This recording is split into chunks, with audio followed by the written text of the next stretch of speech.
Hello students, in molecular basis of inheritance, I was dealing with transcription. You may remember transcription refers to formation of RNA from the DNA. So DNA produces RNA. That process is called as transcription. We have been seeing here.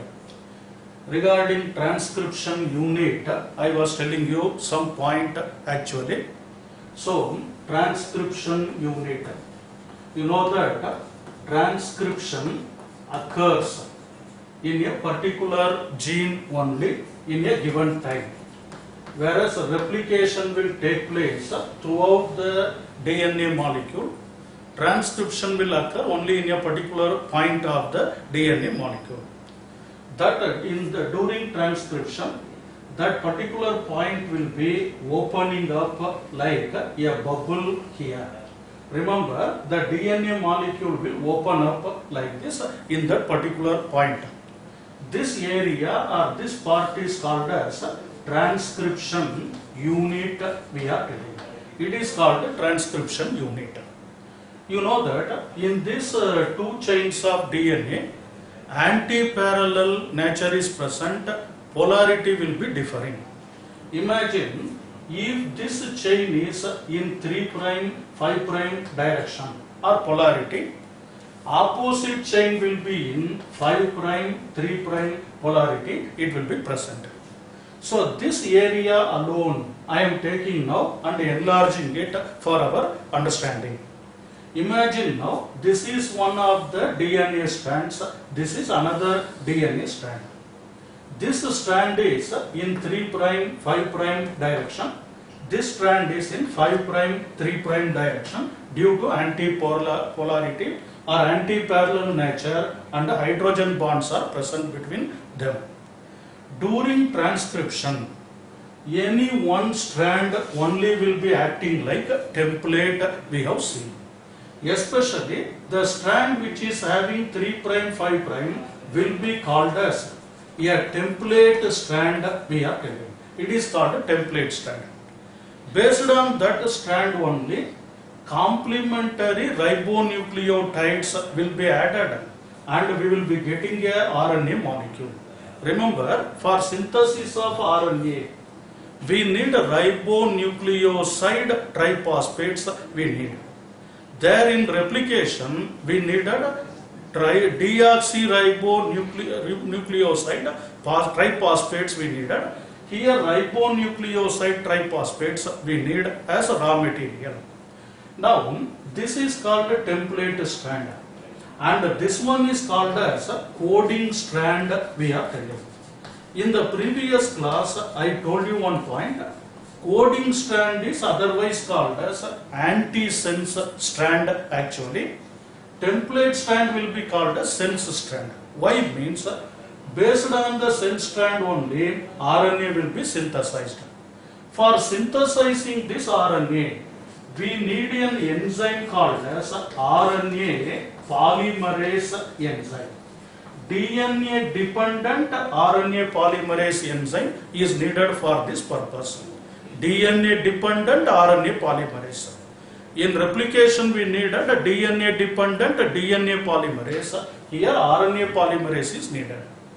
This RNA polymerase can also work in 5', 3' direction only. It will work in 5', 3' direction only. So naturally its template must be 3', 5' direction. Remember this point. We put an arrow mark here and this side 3' we put an arrow mark. This is the template molecule we can say. Now remember, new nucleotides will be added here. There will be ribonucleoside triphosphates like ATP, GTP, CTP and UTP. There won't be TTP involved here. Thymidine triphosphate will not be involved. This will be added here, this chain will be continued here. Naturally, this chain will be in 5', 3' direction. this will become the RNA molecule, and this is called transcription. In the previous lecture I told you why both chains are not involved in transcription. Why both of them cannot act as transcription means, if both chains act as cannot act as template for transcription means, if both are used as template, we will be getting double-stranded RNA. Double-stranded RNA will be not used by ribosomes for protein synthesis. One point.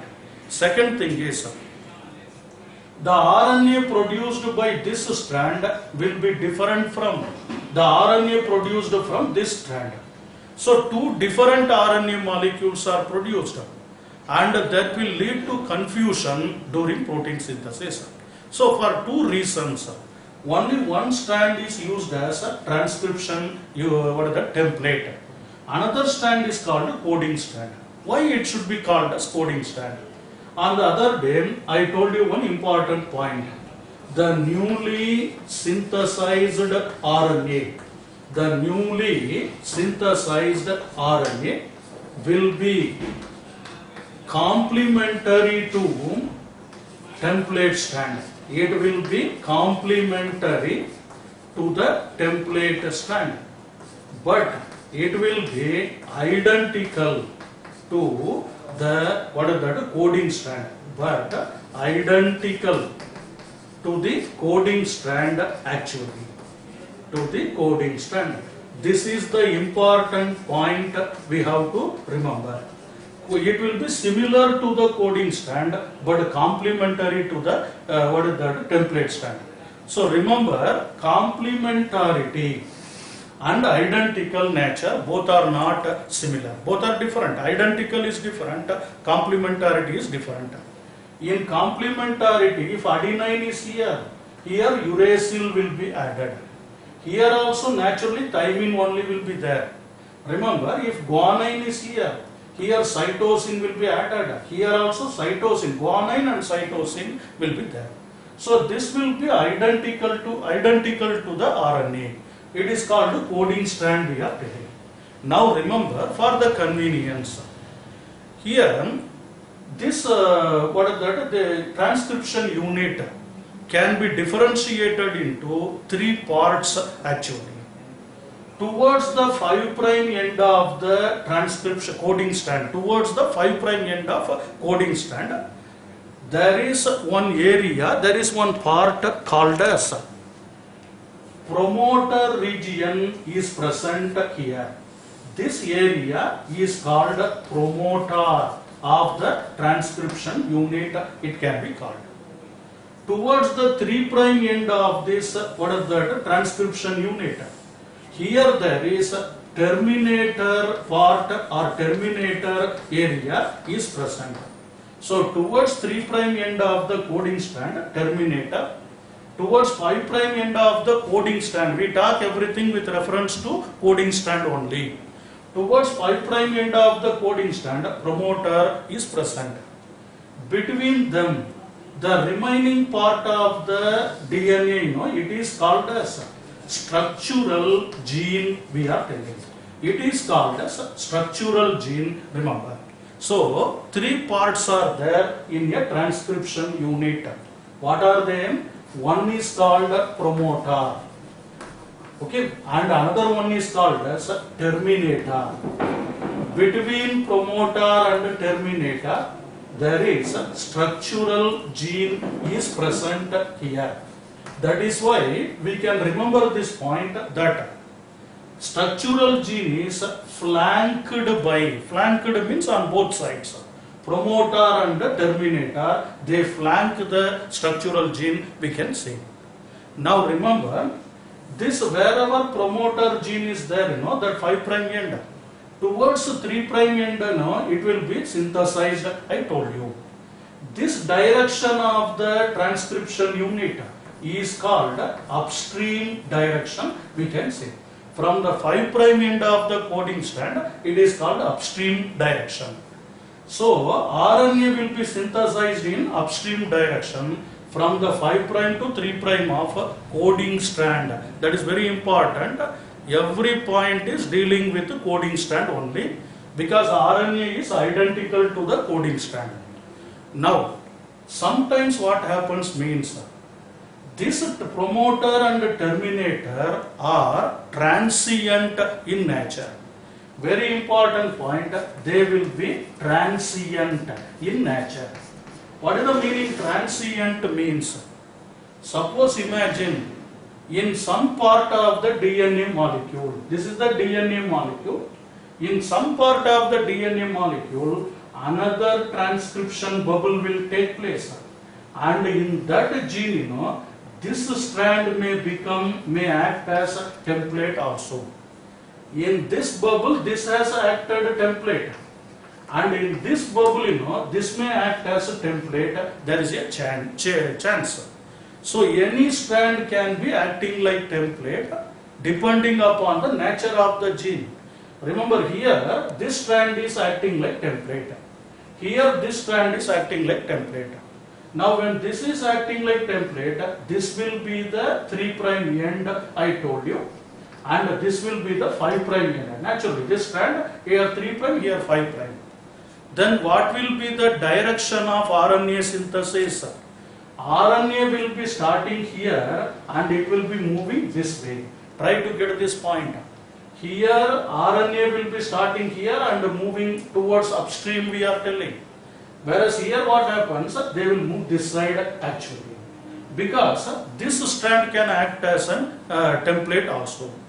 So when this is acting like template, lower strand, naturally promoter will come this side and terminator will come this side. They will be transient in position.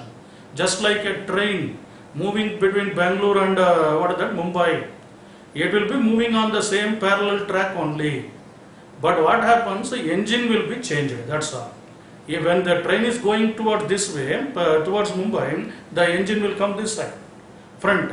And this way means engine will be, just like that engine. Here also, promoter and terminator are transient in their position. What is that meaning for transient? They will be exchanging their position depending upon the strand acting like a template. Why they should exchange the position? Because RNA polymerase can work in 5', 3' direction only. If it is able to work in 3', 5' direction, any strand can be used. But RNA polymerase will work in 5', 3' direction only. Depending upon the nature of gene, we can alter the position of promoter and terminator. They are transient in position. These are the points related to transcription unit.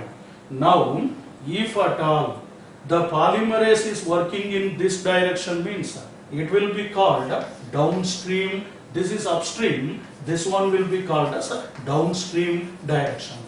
In a train you might have observed, in a compartment there will be written a number 14230 something like that. 203 means they will put an arrow mark here and here same number with 204 like that it will be there. Same train only, it is moving in the parallel track but in both direction. In the same thing, in the same way, same DNA molecule only. Here the structural gene is operating as a template of this strand, upper strand. Here the same lower strand will become the template depending upon the gene nature, depending upon the protein they want to synthesize. So based on the strand which act as template, promoter and terminator could exchange their position. That exchanging nature is called as a transient nature, we are telling. They are transient in nature, they could be shifting their position also. So remember, this is the structure of a transcription unit. A 5-mark question can be asked many times in NEET and CET exam. This what is the structure of promoter, structural, everything is asked. Remember, RNA polymerase is otherwise known as a DNA dependent RNA polymerase because it depends on the DNA strand. This is the DNA strand, remember. Template and this one coding strand you must be knowing. For template, we put the arrow mark here because the direction will be facing this side. Here also 3 prime, toward 3 prime direction, one arrow mark will be added. What are the 3 parts of your transcription unit? Promoter, structural gene and terminator. Structural gene will be flanked by promoter and terminator. Promoter and terminator position can be transient depending upon which strand has to be transcribed. If this strand has to be transcribed, then this will act as coding strand. I already told you the newly synthesized RNA will be complementary to the template but identical to the coding strand. Very important statement, remember it. Go through this one, we will continue after few minutes.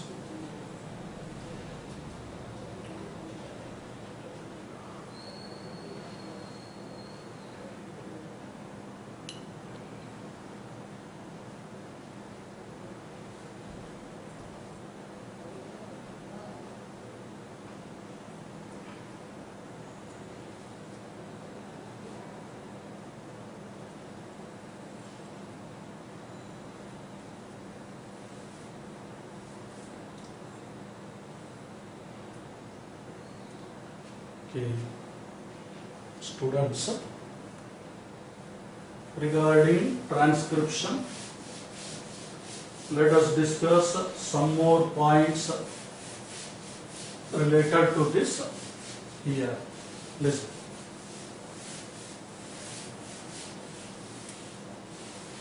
So the newly synthesized RNA will be complementary to the template strand but identical to the coding strand. That is the importance of coding strand, we can say. Now listen. During the step, what are the steps involved in transcription? We have to see. In replication, there were so many steps, but in transcription, only 3 steps are involved actually. The first one is called as initiation, we are telling. Initiation. The starting process is called initiation, we can say. Second process, second step here is known as elongation, remember, elongation. The third step involved here is called as termination, we can say. So, there is initiation, elongation and termination. 3 steps are involved in transcription. You know that initiation means starting. Initiation will start at 3' end of the template, we can say. Template 3' end will be the starting point for the initiation, we can say. Or otherwise 5' end of the coding strand, it can be called. During initiation, the RNA polymerase enzyme will come and bind with the 3' end of template and it will start the process of replication, start the process of transcription, we can say here.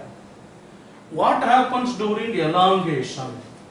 During elongation, raw materials like ribonucleoside triphosphates will be added to the template strand. Complementary to the template strand, they will be added. Ribonucleoside triphosphates, we are telling. You know that they will be in the form of ATP, adenosine triphosphate. Actually, we need adenosine monophosphate. Why 2 extra phosphates are brought along with them means those 2 extra phosphate groups will provide energy upon breaking. So when we remove that last 2 phosphate groups, they will release energy. So that it will become AMP plus what is that? The bonds will be formed, phosphodiester bond like that. You will be getting a chain of RNA molecule. Wherever template has got thymine, there adenine will be added. Wherever template has got cytosine, there GTP, guanosine triphosphate will be added. Please remember, it is not a DATP, it is simply ATP. CTP can also be used, and remember UTP is used, not the TTP. Thymidine triphosphate is not used. Okay? That is called elongation. You will be synthesizing a RNA molecule based on the template, complementary to the template. Finally, termination. Termination is nothing but stopping process. At the 5' end of template, it will be stopped. In the transcription bubble, there will be the 5' end at the end, okay, at the terminal part, there it will be stopped. That is called termination, we can say. Now stopping is called termination. Starting is called as initiation, we can say. In between them, elongation is there. We will get a single polynucleotide chain with ribose sugar, phosphate group and nitrogenous bases like adenine, guanine, cytosine and uracil, not thymine. So they will become a elongated chain actually. One long chain of RNA molecule will be produced. That is called polynucleotide RNA.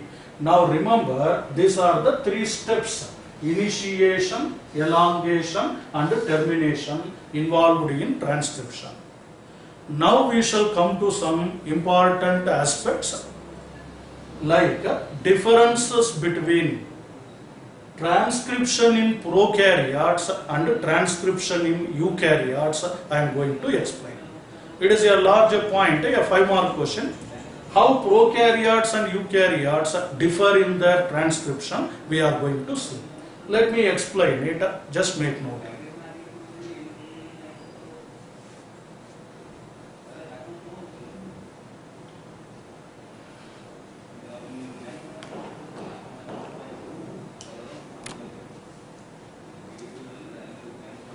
Okay, students,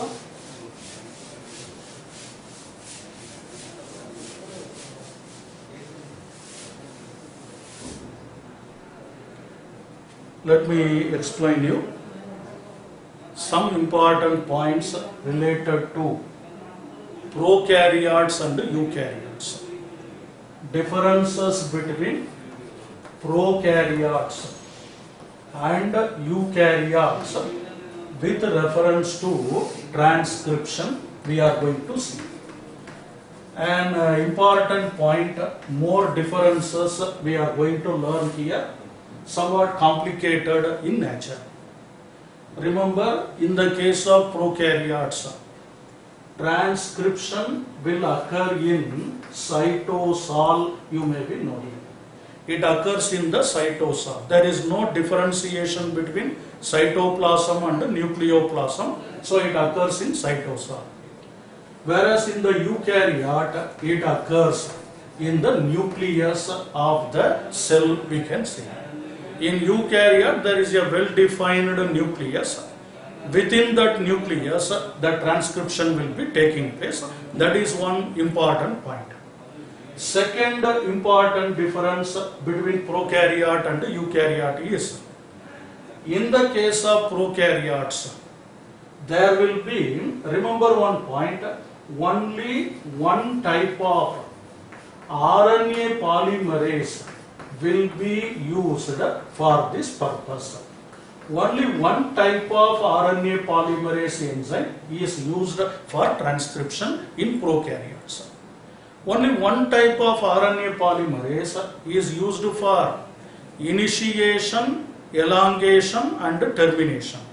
All the 3 works are done by only one type of RNA polymerase in the case of prokaryotes, remember. How one enzyme can do all the 3 functions means, of course they need some additional factors, namely sigma factor for initiation. During initiation, this polymerase enzyme will join with the sigma factor and start the process. After initiation, sigma factor will go away, it will be removed. Similarly, for termination, it requires a rho factor actually. This factor, sigma factor is required for initiation, rho factor is required for termination, we can say. So this is with reference to only one type of RNA polymerase. In prokaryotes, single enzyme is able to perform all the three functions like initiation, elongation and termination. During initiation, of course, it requires an additional factor called sigma. During termination, it uses rho factor. Okay. What about eukaryotes? In eukaryotes, three types of RNA polymerases are used for this purpose. Three types of RNA polymerases are used for this purpose. Remember, three types of RNA polymerases means not one for initiation, another for elongation, not like that. It is something different here. Three types of RNA polymerases are required, namely RNA polymerase 1 is used for some purpose. Those three types of RNA polymerases are RNA polymerase 1, RNA polymerase 2 and RNA polymerase 3 we are taking.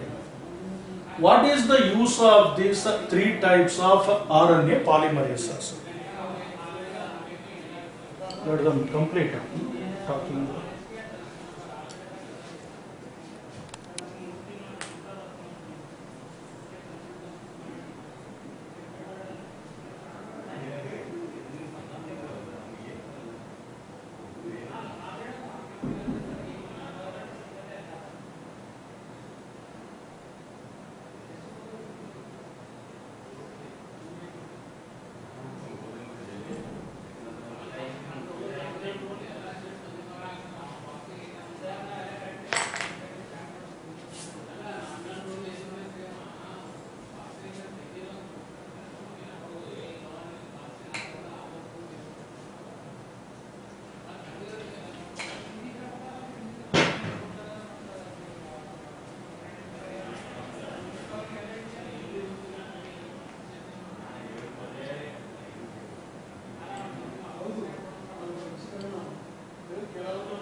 Okay, students, RNA polymerase 1 is required for the synthesis of rRNA. Remember, RNA polymerase 1 is required for the synthesis of rRNA. Not only rRNA, it is used for producing 28 sRNA also. They are all components of ribosomes, we can say. This 28 sRNA and 18 sRNA and 5.8 sRNA. They are all nothing but types of rRNA. They are synthesized with the help of RNA polymerase 1 enzyme. Second type of enzyme is called RNA polymerase 2. RNA polymerase 2 is responsible for producing hnRNA we are telling. hnRNA refers to heterogeneous nuclear RNA, it is called. Heterogeneous nuclear RNA, it can be called. For producing hnRNA, which enzyme is required? RNA polymerase 2 is required. RNA polymerase 3 is required for the production of tRNA. Remember, I will tell you what is the role of these 3 RNAs later. tRNA is produced with the help of RNA polymerase 3. This tRNA will be usually in the form of 5S RNA, and sometimes single nucleotide RNAs also they can be called. Single nucleotide RNA polymerase, otherwise polynucleotide chain it can be called. So sometimes very small RNAs are produced, small nuclear RNAs are produced by means of RNA polymerase 3. Remember. So what is the second difference I told you? In prokaryotes, only one type of RNA polymerase is used, and they will be with the help of Psi and Rho factor. In eukaryotes, 3 types of RNA polymerases are used, namely polymerase 1, 2 and 3. Polymerase 1 is involved in rRNA, 2 is involved in heterogeneous nuclear RNA production, 3 is involved in tRNA, remember.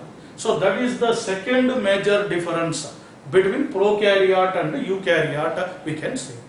Let me come to the third difference also here, just make note.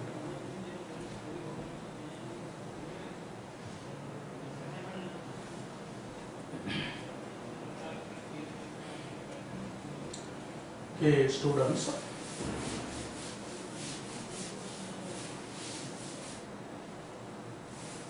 there are disturbances.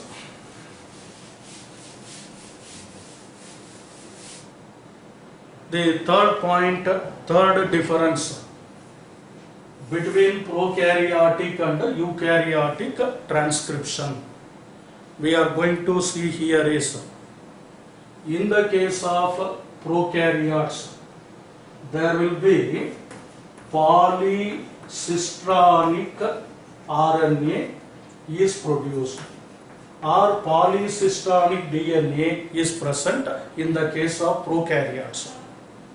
In eukaryotes, monocistronic RNA is produced.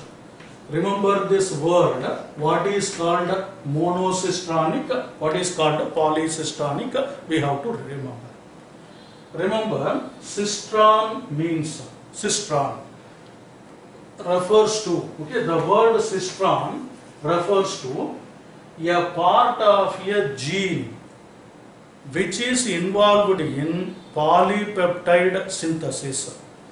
It will, cistron is nothing but a part of the gene, we can say, a part of gene involved in polypeptide synthesis, that is known as cistron, we can say. Polypeptide synthesis. You know what is polypeptides? They are present in the proteins. Polynucleotide is different, polypeptide is different. Amino acids are bound by means of peptide bond, they will become a polypeptide chain. So synthesis of polypeptide chain will be through the RNA. That RNA is produced from DNA, you know that. So any part of a gene which is involved in polypeptide synthesis is called cistron, it can be called. Now remember, if in prokaryotes, one cistron can be able to produce many polypeptides actually. One cistron giving you more than one polypeptide chain or many polypeptide chain will be known as polycistronic RNA, it can be called. Or polycistronic DNA also, we can use the term. When it is a reference to a gene, we use the term DNA. From that DNA only polycistronic RNA will be produced. From that polycistronic RNA, many polypeptides can be synthesized. One cistron is able to produce many polypeptides. That is called poly. You know, poly means many. In eukaryotes, the cistern, one cistern, is generally able to produce one polypeptide chain only. It is able to produce only one chain, that becomes another difference. In prokaryotes, cytosol is involved in transcription. In eukaryotes, nucleus is involved in transcription. Second point is, in prokaryotes, only one RNA polymerase is used. Here, 3 RNA polymerases are used in eukaryotes. I told you about their function and everything. In prokaryotes, there will be polycistronic RNA. In eukaryotes, there will be monocistronic RNA. Remember this point. These are very important points. Let me continue with another difference. Prokaryotes have polycistronic, eukaryotes have monocistronic RNA or DNA, it can be called.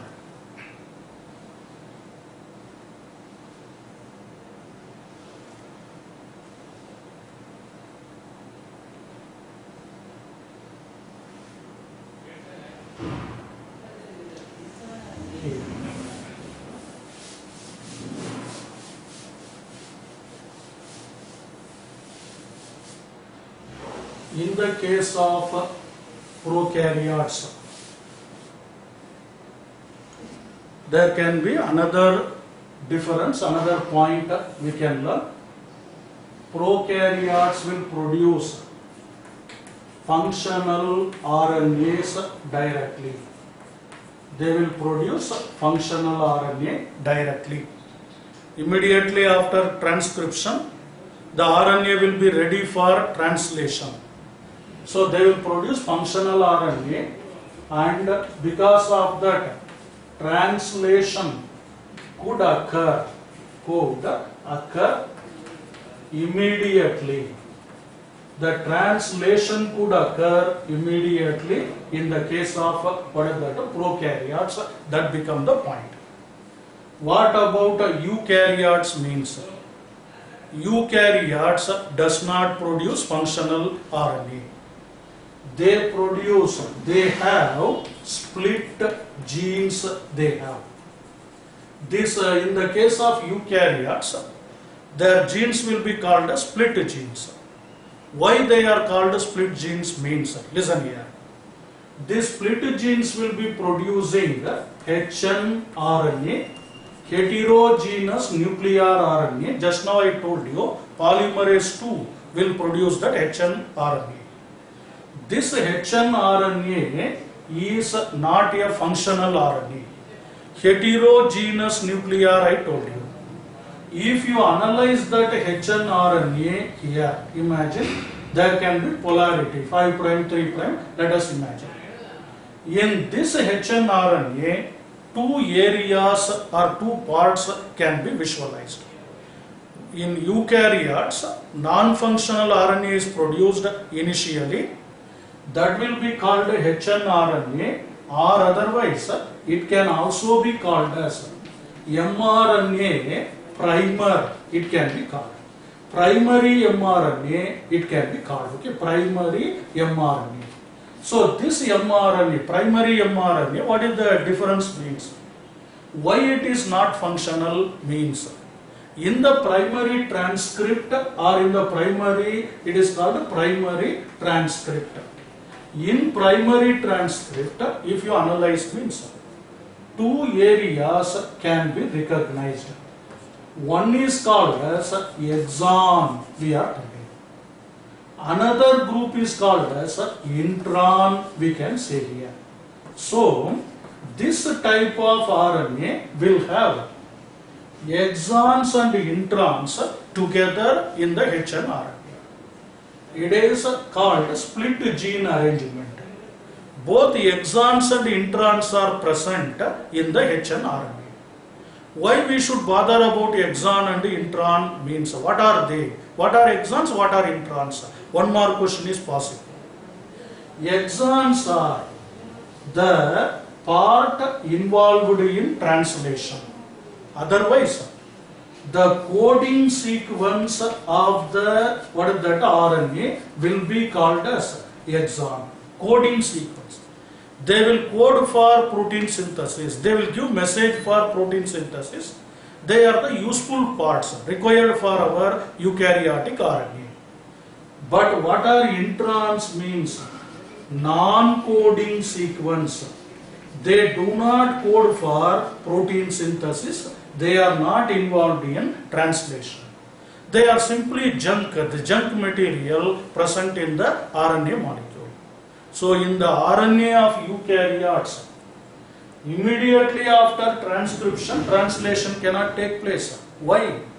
That RNA will have unwanted regions also in it. Those unwanted regions are called non-coding sequence or introns, they can be called. Whether it's coding sequence, useful region is called as coding sequence. Unuseful, otherwise non-useful region is called intron, it can be called. So exons and introns are present in the RNA. What we should do? We have to process that hnRNA. We have to make that RNA functional. How to make it functioning means introns must be removed, exons must be joined in that RNA, so that the RNA will have only exons in them. This process of removal of intron and joining of exon is called as gene splicing. This is called as gene splicing. Remember this point. Very important, one more question. What is gene splicing? They will ask. Removal of intron and joining of exon is called gene splicing. How to join the exon? For that again we can use an enzyme called ligase enzyme. Have you heard this word? Ligase. For connecting Okazaki fragments, we used ligase enzyme. Similarly here also, removing the intron and joining the exon will be done with the help of ligase enzyme. Now the RNA will become functional mRNA. So remember, functional mRNA should have exons only. It should not have introns. But RNA produced from transcription in eukaryotes will be having introns. So what we should do? We should process that hnRNA. That RNA is called hnRNA. hnRNA should be processed and it must be made into functional one. How to make it functional? Remove the introns, join the exons. Who will join that? Ligase enzyme. So that we will get a functional mRNA. But in prokaryotes, there is no such splicing required. There is no need for gene splicing in prokaryotes. In eukaryotes, splicing is required. What is splicing? Processing of hnRNA. When hnRNA is processed, it will become functional RNA. That mechanism is happening in the eukaryotes. But in prokaryotes, no such mechanism is available. Remember that difference also. Let us come to another point here. In the case of prokaryotes, after getting functional RNA, there won't be extra event called capping. There is no capping and no tailing is required for this process. There won't be any capping purpose and there won't be any tailing purpose in the case of prokaryotes. But in eukaryotes, there will be capping and tailing happening. What is the capping and tailing? Once if the hnRNA comes out, during the processing, we remove introns, I told you. In addition to removing the introns, one G cap will be added at the 5' end of functional RNA. Functional RNA will have a cap at the 5' end. That cap is called as G cap, otherwise methylated guanine it is called. methylated guanine. That methylated guanine will be added at the 5' end of functional RNA. That is called capping. In eukaryote, capping will happen. In prokaryotes, no capping. Okay. Another difference is, in the case of eukaryotes, 3' end will be having around 200 to 300 number of adenine base in it. Addition of hundreds of adenine to the end is called tailing, we can say.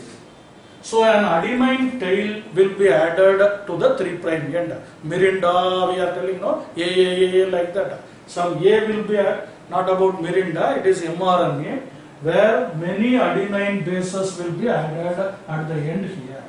This is called tailing process. In prokaryotes, neither capping nor tailing, but in eukaryotes, capping and tailing will be present. This is the additional difference between prokaryotes and eukaryotes. Transcription, remember. I think I told you about 5 to 6 differences. You may recall that point. We will recall it and I will revise it. Just make note of this point. In prokaryotes, directly functional RNA is produced. No need of gene splicing. In eukaryote, split genes are present.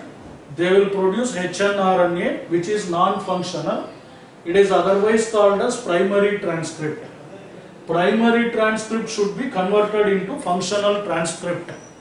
For converting it into functional transcript, we have to remove the intron and join the exon. Removal of intron and joining of exon is called gene splicing. Ligase enzyme is used for that purpose, and finally we get a functional RNA. So in functional RNA which is present, only exons. Is there any intron in functional RNA? No introns are present here. So remember, this is eukaryotic structure.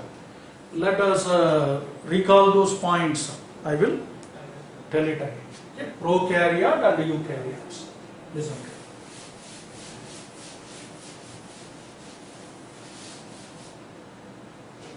Differences in the transcription between prokaryotes and eukaryotes, we are going to revise or tell it again. Okay, here, listen. In prokaryotes, transcription occurs in cytosol. Here it occurs in nucleus. Then second point, in prokaryotes, only one type of RNA polymerase is involved. Here, 3 types of RNA polymerases are involved. We have seen about those RNA polymerases. RNA polymerase 1 will give you rRNA. Polymerase 2 will produce mRNA or hnRNA.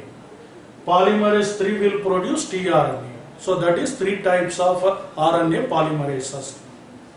Next point we have seen here is, in prokaryotes, polycistronic RNA is present or polycistronic DNA is present. One RNA can code for many polypeptide chain.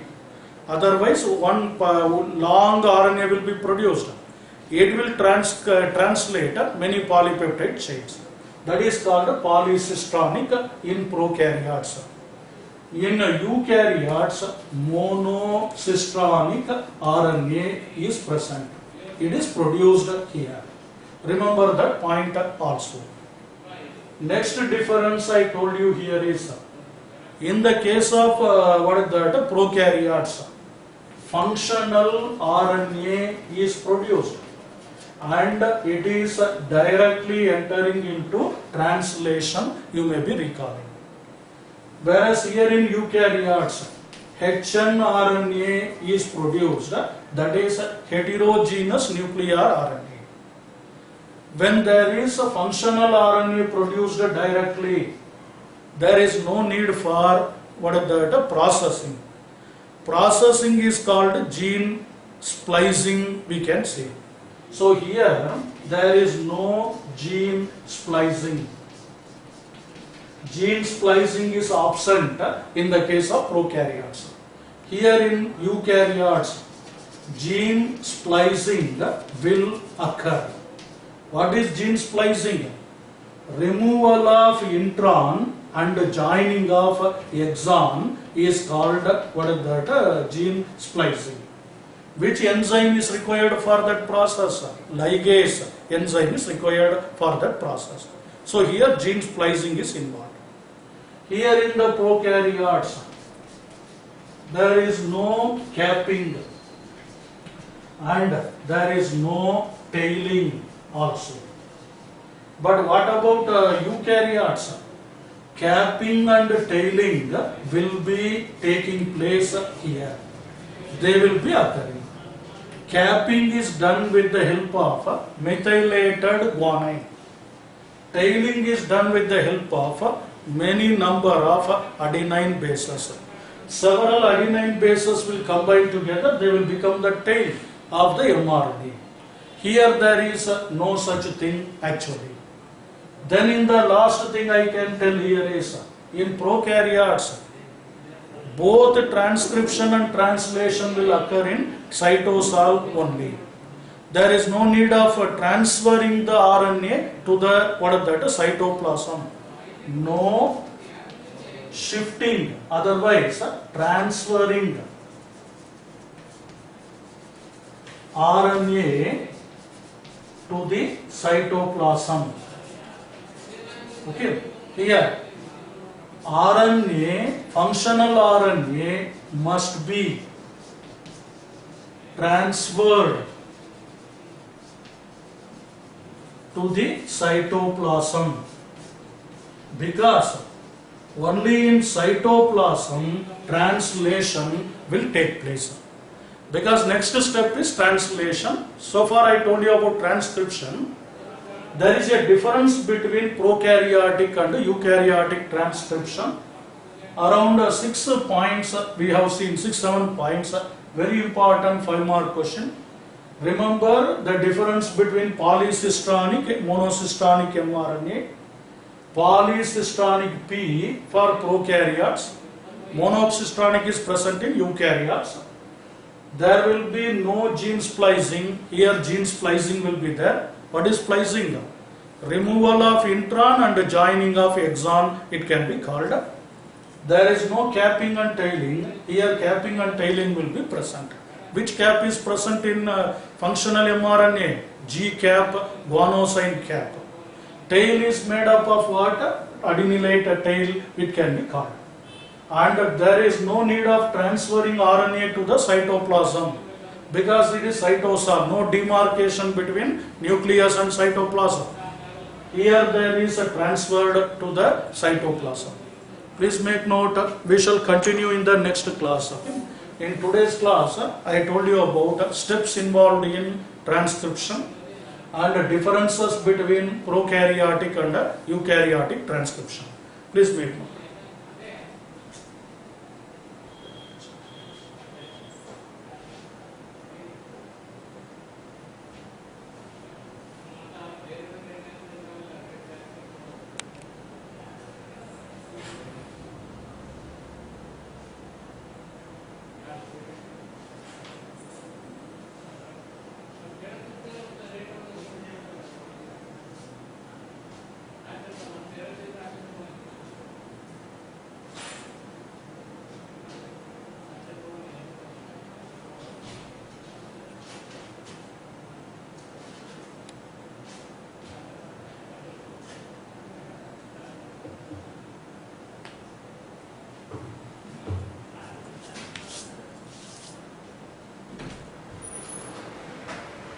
ಆಯಿತು, ಮಧ್ಯದಲ್ಲಿ ಆವಾಜ್ ಭಾಳ ಬರ್ತಾ ಇತ್ತು. ಮತ್ತು ಸದ್ಯ ಸ್ವಲ್ಪ ಬಂದ್ ಮಾಡಿ ಮತ್ತು ಸ್ಟಾರ್ಟ್ ಮಾಡ್ಕೊಂಡು ಒಂದು 5 ನಿಮಿಷ ಬಂದ್ ಮಾಡಿ ಅದು ಏನಿದೆ ನೋಡಿಸ್.